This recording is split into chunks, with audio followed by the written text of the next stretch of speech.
علی علی علی مولا علی علی نحمدہ ونصلی ونسلم علی رسولہ الکریم اما بعد فاعوذ باللہ من الشیطان الرجیم بسم اللہ الرحمن الرحیم ھذا من فضل ربی صدق اللہ العظیم وصدق رسولہ النبی الکریم۔ اللہ تعالیٰ کی توفیق سے امام نسائی رحمۃ اللہ علیہ کی کتاب خصائص علی علیہ السلام کا درس ابھی جاری ہے، اور اس کی حدیث نمبر 6 کے اوپر گفتگو چل رہی تھی کہ مولا علی کرم اللہ وجہ الکریم نے فرمایا کہ میں صدیق اکبر ہوں، اور اس حدیث کی سند کے اوپر ہم نے گفتگو کر کے یہ ثابت کیا تھا کہ وہ حدیث فی نفسی ہی حسن ہے، حسن لذاتی ہی ہے، اس کو کسی ایکسٹرنل ایویڈنس کی بھی ضرورت نہیں ہے۔ لیکن اب ہم اس کے مزید کچھ شواہد کے اوپر گفتگو کریں گے۔ وہ تو حدیث جس کو عباد بن عبداللہ الاسدی الکوفی روایت کرتے تھے مولا علی کرم اللہ وجہ الکریم سے۔ اب میں جس حدیث کا یہاں پر ذکر کر رہا ہوں، جو اس کا پہلا شاہد ہے، اس کو بیان کرتے ہیں سلیمان بن عبداللہ ابو فاطمہ معاذہ بنت عبداللہ ادویہ سے، اور وہ پھر اس کو مولا علی کرم اللہ وجہ الکریم سے بیان کرتی ہیں۔ تو یہ اس حدیث کا ایک مکمل ایک شاہد بھی ہمارے پاس موجود ہے۔ اس کو بیان کیا ہے دینہ وری نے اپنی کتاب معارف کے اندر، اس میں آپ فرماتے ہیں کہ حدثنی ابو الخطاب قال حدثنا نوح بن قیس قال حدثنا سلیمان ابو فاطمہ ان معاذہ بنت عبداللہ العدویہ قالت سمعت علی بن ابی طالب على منبر البصرہ وهو یقول انا الصدیق الاکبر، کہ وہ فرماتی ہیں کہ میں نے بصرہ میں آپ کو منبر پر یہ فرماتے ہوئے سنا مولا علی کرم اللہ وجہ الکریم کو کہ آپ نے فرمایا کہ میں صدیق اکبر ہوں، اور میں ابو بکر صدیق رضی اللہ تعالیٰ عنہ سے پہلے میں نے اسلام قبول کیا ہے، میں ان سے پہلے ایمان لے کر آیا ہوں۔ تو اس روایت کی تو سند ہی بالکل مختلف ہے اس روایت سے جس کو امام نسائی نے روایت کیا ہوا ہے۔ اب اس کے اوپر یہ جو سند میں نے بیان کی ہے کتاب معارف سے، اس کے اوپر علامہ جزجانی نے ایک جرح کی ہے۔ وہ اس کے بارے میں کہتے ہیں کہ یہ حدیث باطل ہے، وہ کہتے ہیں ھذا حدیث باطل، اور وجہ کیا بیان کرتے ہیں، کہتے ہیں اس میں جو ابو خطاب ہے یہ مجہول ہے اور مضطرب الحدیث ہے۔ اس کا جواب سن لیں کہ جزجانی نے جو جرح کی ہے یہ بالکل باطل ہے، بالکل باطل ہے، کیونکہ ابو خطاب کوئی مجہول راوی نہیں ہے۔ ہو سکتا ہے کہ انہوں نے صرف اس کی ایک ہی سند کے اوپر دے کر اس پہ کلام کر دیا ہو، ایسی بات نہیں ہے، بلکہ دولابی نے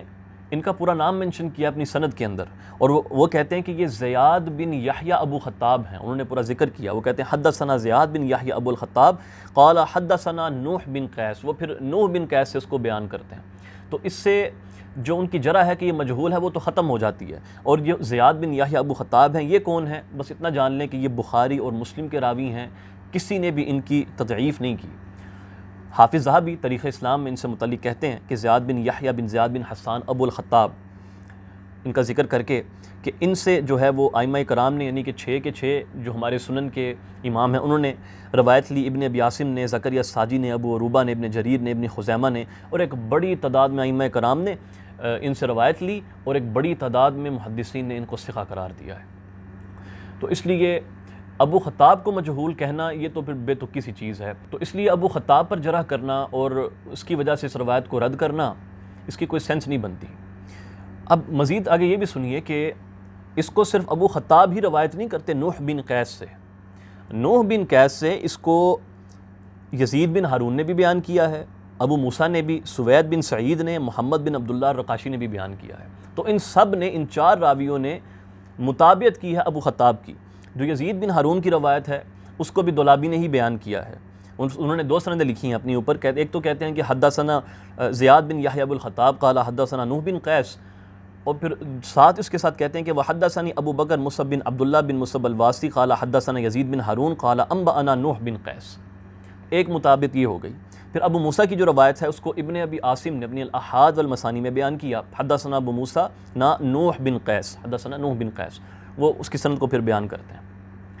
پھر سوید بن سعید کی جو حدیث ہے اس کو امام ابن عساکر نے اپنی تاریخ میں بیان کیا ہے، تاریخ میں، اس میں وہ لکھتے ہیں لمبی کی سند اخبرنا عبداللہ محمد بن الفضل سے شروع ہوتی ہے، اور آگے جا کے یوسف بن عاصم الرازی حدثنا سوید بن سعید حدثنا نوح بن قیس، تو سوید بن سعید کی یہ حدیث آ گئی۔ پھر یہاں تک کہ ایک روایت میں محمد بن عبداللہ الرقاشی تک کا نام آتا ہے کہ انہوں نے اس حدیث کو بیان کیا ہے، محمد بن عبداللہ الرقاشی نے، نوح بن قیس نے۔ تو اس لیے اس سے جو ابو خطاب کا جو انہوں نے جرح کی ہے جزجانی نے، وہ تو ختم ہو گئی یہیں پر، اور یہ بات ابھی سند کے اوپر والا راوی جو ہے نوح بن قیس، ان تک یہ بات آ گئی ہے۔ اب دیکھنا ہے کہ کیا نوح بن قیس وہ ہیں جو خود بس اس کو وہی روایت کرتے ہیں، کوئی اور اس کو روایت نہیں کرتا؟ ایسی بات بھی نہیں ہے، بلکہ نوح بن قیس نے جو اس کو روایت کیا ہے ابو فاطمہ سے، ان کی مطابق ابو ہلال الراسبی نے بھی کی ہے۔ اس کو بلازری نے انصاب الاشراف میں بیان کیا ہے۔ ان کی سند یہ ہے، وحدثنی محمد بن ابان الطحان عن ابی ہلال الراسبی عن ابی فاطمہ۔ تو اس کے اندر اب نوح بن قیس کا نام بھی نہیں ہے، بلکہ نوح بن قیس کی بھی مطابق موجود ہے جو کہ ابو ہلال راسبی نے کی ہے۔ تو اب تو یہ حدیث کا معاملہ جو ہے اور اوپر چلا گیا ہے کہ اس کو تو روایت در حقیقت ابو فاطمہ نے کیا ہے، جن کا نام سلیمان بن عبداللہ ہے، جو ابو فاطمہ کے نام سے مشہور ہیں۔ تو اس کی سند جس کا دار و مدار ہے پورا کا پورا، وہ در حقیقت ڈیپینڈ کرتا ہے ابو فاطمہ کے اوپر، اور وہ اس کو روایت کرتے ہیں معاذہ العدویہ سے۔ بس پورا کا پورا مدار اب اس کے اوپر آ گیا ہے۔ اب ابو فاطمہ کے اوپر گفتگو کر لیتے ہیں۔ ابن عدی نے ان کا ذکر کیا ہے الکامل کے اندر،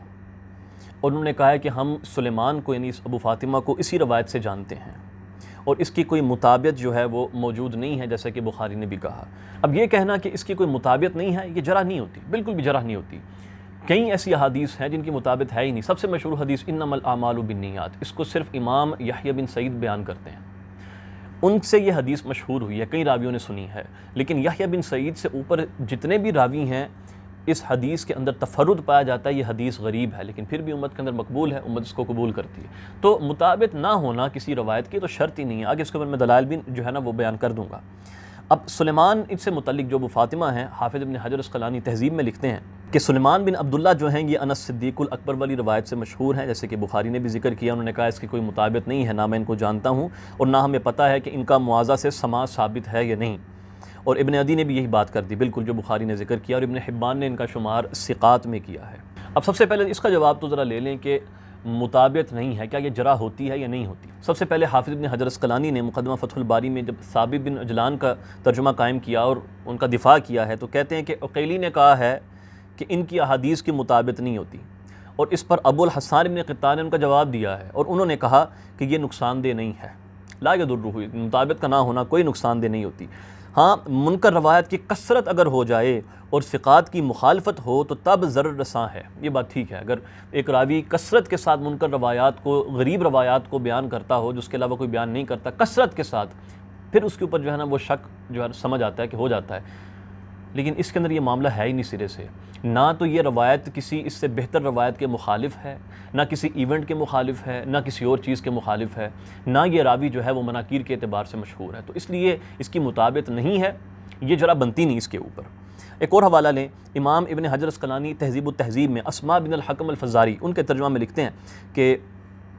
امام بخاری نے کہا، اب میں کیونکہ بخاری نے کہا ہے نا کہ مطابقت نہیں ہے، تو میں اسی کا پیرل آپ کو میں یہاں پر دے رہا ہوں۔ امام بخاری نے کہا کہ یہ جو حدیث بیان کرتے ہیں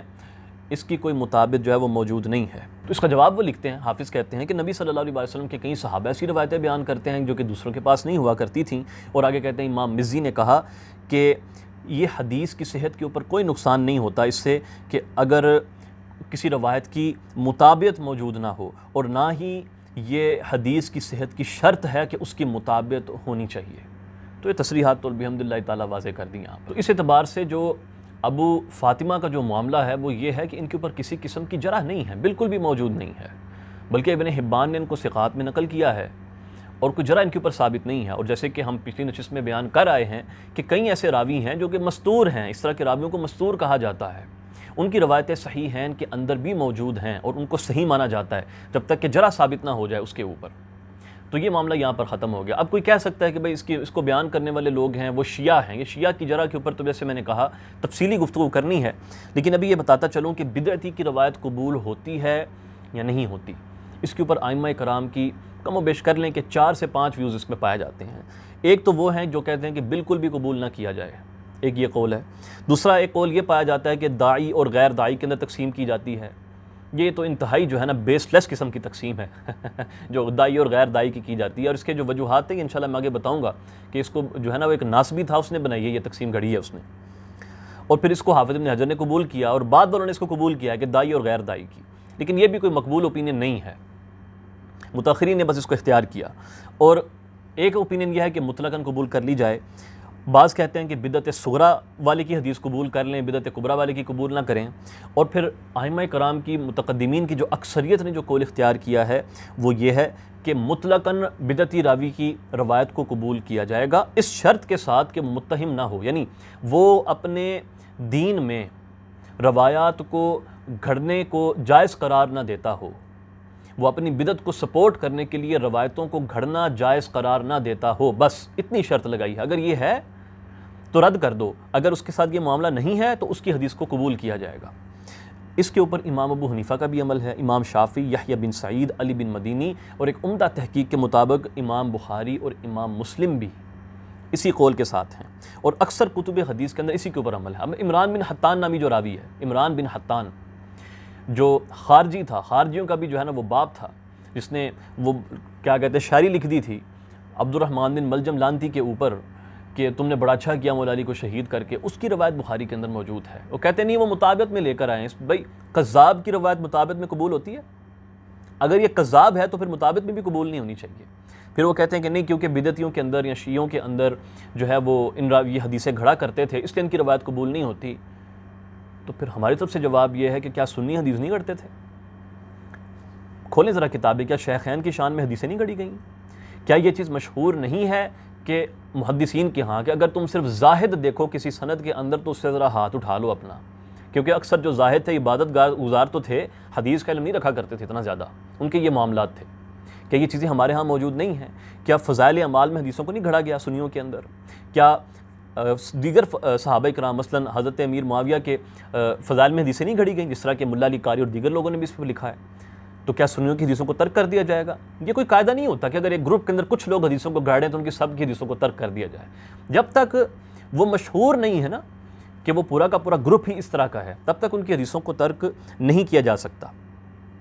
اور جمہور محدثین کا اس کے اوپر عمل ہے۔ اب اس بات کے اوپر میں ایک بڑا خوبصورت ایک قول ہے میں بیان کرتا ہوں، یہ امام عبداللہ الغماری رحمۃ اللہ علیہ، یہ ہمارے شیوخ کے شیوخ بنتے ہیں، ایک واسطے سے بحمداللہ تعالی میں ان کا شاگرد ہوں، ایک واسطے سے بڑے محدثین میں سے ہیں۔ آپ فرماتے ہیں، ان سے سوال کیے گئے محمد حبیب اللہ نے، شیخ محمد حبیب اللہ نے سوال کیا ہے عبداللہ غماری سے اس بدعتی راوی کی روایات سے متعلق۔ آپ کہتے ہیں کہ یہ جو اختلاف ہے نا کہ داعی اور غیر داعی کا بدعتی حدیث کی قبول کرنی ہے نہیں کرنی، وہ کہتے ہیں یہ خالصتاً نظری اختلاف ہے، یہ تھیوریٹیکل ڈیفرنس ہے، بس اس سے زیادہ کچھ بھی نہیں ہے۔ جہاں تک پریکٹیکل کی بات ہے تو ہر کوئی ایسے راوی کی حدیث کو قبول کرتا ہے اس شرط کے ساتھ کہ وہ ثقہ ہو، ضابط ہو، اور وہ بس اپنے یعنی مذہب کی طرف جو ہے نا وہ مذہب کے اندر جھوٹ بولنے والا نہ ہو، اپنے جھوٹ بولنے والا ہو، چاہے وہ داعی ہے یا غیر داعی ہے، اس سے کوئی فرق نہیں پڑتا۔ تو یہ جتنے بھی ڈیفرنسز جو اصول حدیث کی کتابوں میں لکھے ہوئے ہیں نا، یہ صرف تھیوریٹیکل ڈیفرنسز ہیں، پریکٹیکل اس کے اوپر عمل نہیں کیا جاتا ان چیزوں کے اوپر۔ تو اگر کوئی کہے کہ ان سندوں کے اندر شیعہ ہیں، اس کا جواب بھی میں نے دے دیا، تفصیل انشاءاللہ ہم آگے جا کے بیان کریں گے، اس معاملے کو تو لازمی ڈسکس کرنا ہے۔ تو بحمداللہ تعالی یہ چیز واضح ہو گئی کہ یہ جو شاہد آپ کے سامنے بھی میں نے بیان کیا ہے اس حدیث کا، یہ بالکل ذوف کے درجے پہ نہیں جاتا، یعنی اس درجے کا نہیں اس کو رد کر دیا جائے۔ تو جو حضرت علی کا جو قول ہے، جو حضرت عباد بن عبداللہ سے آتا ہے کہ میں صدیق اکبر ہوں، اس کو بہت ہی زیادہ اسٹرانگ ایویڈنس یہاں سے مل جاتا ہے۔ یہ بھی میں نے ایک بیان کیا ہے۔ اب اگلا جو نقطہ میں یہاں پر ڈسکس کرنا چاہتا ہوں وہ یہ کہ یہ کیونکہ مولا علی کرم اللہ وجہ الکریم کا قول ہے، یعنی یہ موقوف ہے، موقوف وہ روایت ہوتی ہے جس میں صحابی کا قول بیان کیا جاتا ہے۔ اس کے متعلق ایک قاعدہ یاد رکھیں، اگر صحابی کوئی ایک ایسی بات کرے جس میں اس کے اجتہاد کا کوئی عمل دخل نہ ہو، وہ کوئی پرسنل اوپینین اس کے اندر شامل نہ ہو سکے، تو اس کو بھی مرفوع مانا جاتا ہے۔ مرفوع یعنی یہی مانا جاتا ہے کہ اس نے آقا کریم صلی اللہ علیہ وسلم سے اس کو سنا ہے۔ چند ایک تصریحات ائمہ کرام کے آپ کے سامنے میں پیش کرتا ہوں۔ سب سے پہلے حافظ کی نزہۃ النظر سے آپ فرماتے ہیں، اور قول کے اعتبار سے مرفوع حکمی کی ایک مثال یہ بھی ہے کہ اگر صحابی جو اسرائیلیات نہ روایت کرتا ہو، یہاں مولا علی ہیں، ان کو ذہن میں رکھیے گا، ٹھیک ہے، کعب الاحبار نہیں ہے جن کی ہم بات کر رہے ہیں، مولا علی کی ذات ہے، جو اسرائیلیات روایت نہ کرتا ہو، ایسی بات بیان کرے جس میں اس کے اجتہاد کی گنجائش نہ ہو، اس میں کوئی لغت یا شرح غریب کی بات نہ ہو، تو اسے بھی مرفوع کے ہی حکم میں ہی لیا جائے گا، مرفوع کے حکم میں ہی لیا جائے گا، یعنی یہی مانا جائے گا کہ اس نے یہ بات آقا کریم صلی اللہ علیہ وسلم سے سنی ہے، اس لیے بیان کر رہا ہے۔ مثلا اگر کوئی صحابی ماضی کے واقعات بیان کرے، جیسے مخلوقات کی ابتدا کے بارے میں خبر دینا، انبیاء علیہ السلام کے بارے میں خبر دینا وغیرہ، یا پھر مستقبل میں وقوع پذیر ہونے والے واقعات کی خبر دے، جیسے فتنوں کے بارے میں خبر دینا، اس میں مولا علی کیا فرما رہے ہیں، میرے بعد کوئی یہ دعویٰ نہیں کرے گا مگر جھوٹا شخص۔ آپ ایک فیوچر کی چیز کی خبر دے رہے ہیں اس کے اندر، چیک کریں ذرا۔ آپ فرماتے ہیں کہ اور اگر کوئی قیامت کے احوال اور واقعات کے بارے میں خبر دے، اس کو بھی سب کا سب نبی صلی اللہ علیہ وسلم کی طرف ہی مانا جاتا ہے، کہ صحابی خود سے تو یہ بات کر ہی نہیں سکتا نا کہ کیا ہوگا۔ کہتے ہیں اسی طرح اگر صحابی کسی خاص عمل پر ثواب یا عذاب کے بارے میں بتائے تو اس سے بھی مرفوع ہی مانا جاتا ہے، یہی کہا جاتا ہے، یہی سمجھا جاتا ہے اس نے نبی کریم صلی اللہ علیہ وسلم سے سنا ہے۔ امام زین الدین عراقی الفیہ میں کیا فرماتے ہیں؟ کہتے ہیں امام فخر الدین رازی نے اپنی کتاب المحصول میں فرمایا ہے کہ جب صحابی کوئی ایسی بات کرے جس میں اس کے اجتہاد کی گنجائش شامل نہ ہو تو ایسی بات کو حسن ظن رکھتے ہوئے نبی صلی اللہ علیہ وسلم پر سما پر ہی محمول کیا جاتا ہے، یعنی یہی سمجھا جاتا ہے کہ صحابی نے خود بات نہیں کی بلکہ آقا کریم صلی اللہ علیہ وسلم سے سن کر ہی اس نے یہ بات کی ہے۔ پھر امام زرکشی النکت میں فرماتے ہیں صحابی کا ہر قول موقوف نہیں ہوتا بلکہ ایسا بھی ہوتا ہے کہ اس پر مرفوع کا حکم لگایا جاتا ہے جب وہ ایسی بات کرے جس کے اندر اجتہاد کی گنجائش شامل نہ ہو بیچ میں، اور وہ صحابی کا نبی صلی اللہ علیہ وسلم سے سنے بغیر یہ بات کرنا ناممکن ہو کہ وہ ایسی بات ایسا دعویٰ بھی کر سکے۔ نکت جو ہے زرکشی کی ابن صلاح پر، اس میں یہ قول ہے۔ امام جلال الدین سیوطی رحمۃ اللہ علیہ تدریب میں کیا فرماتے ہیں؟ کہتے ہیں مرفوع میں یہ بھی ہے کہ اگر صحابی ایسی بات بیان کرے جس میں اس کی اپنی رائے اور اجتہاد شامل نہ ہو سکے تو اسے بھی نبی صلی اللہ علیہ وسلم پر سما پر محمول ہی کیا جاتا ہے۔ اب ایک مثال میں یہاں پر دیتا ہوں مرفوع حکمی کی، اس کو امام زرکشی نے بیان کیا ہے اور سخاوی نے اس کو فتح المغیث میں بیان کیا ہے، اور ابن عبد البر نے بھی اس کا ذکر کیا ہے۔ اور وہ کیا کہ امام ابن عبد البر نے حضرت ابو ہریرہ رضی اللہ تعالیٰ عنہ کے اس قول کو مسند یعنی نبی صلی اللہ علیہ وسلم کی طرف منسوب ہونے پر اجماع نقل کیا ہے کہ حضرت ابو ہریرہ نے ایک شخص کو اذان کے بعد مسجد سے باہر جاتے ہوئے دیکھا تو آپ نے اس کو دیکھ کر فرمایا کہ عصا ابو القاسم، کہ اس نے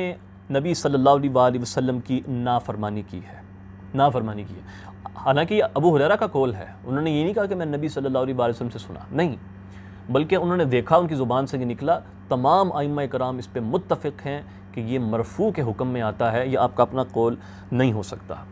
تو اللہ تعالیٰ کی توفیق سے یہ بات یہاں پر بڑی واضح ہوگی کہ جب مولا علی کرم اللہ وجہ الکریم نے فرمایا ہے نا کہ میں صدیق اکبر ہوں، تو اس قول کو بھی مرفوع ہی مانا جاتا ہے۔ یہ در حقیقت نبی صلی اللہ علیہ وسلم کا ہی قول ہے، ان سے سنے بغیر حضرت علی کرم اللہ وجہ الکریم یہ بات نہیں کر سکتے۔ ابھی ہماری گفتگو اس مسئلے کے اوپر جاری ہے، جو موقوف روایات تھیں اس مسئلے کے اوپر وہ 2 تھیں، وہ میں نے بیان کر دی ہیں اس مسئلے پر،